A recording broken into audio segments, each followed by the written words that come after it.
A landmark report followed by a landmark debate. The subject, Taiwan. Initially tabled by Swedish European MP Charlie Weimers, the report's recommendations were wide-ranging.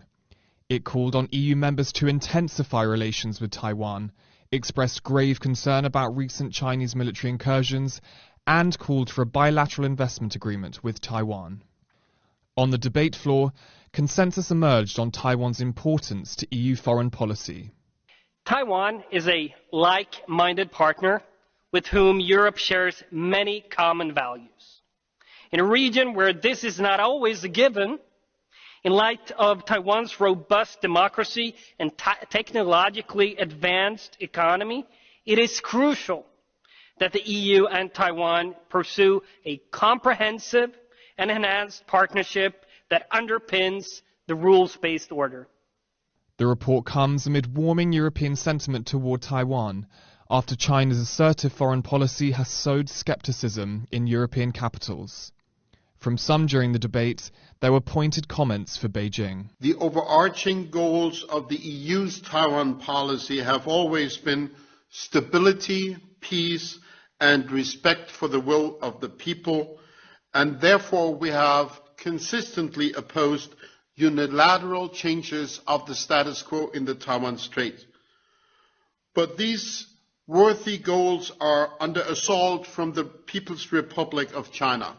Beijing is undermining peace and stability through aggressive actions in many different dimensions. But analysts have warned implementation of the report's proposals will be another matter. One example is the much-touted bilateral investment agreement. Although this has been proposed by the European Parliament, the final endorsement of the agreement would have to come from the European Council, made up of the leaders from each EU country. All of which means that support for Taiwan among European lawmakers won't necessarily translate into concrete actions. What we're seeing, of course, is intensified interest and intensified push for boosting EU-Taiwan relations, primarily coming from European lawmakers.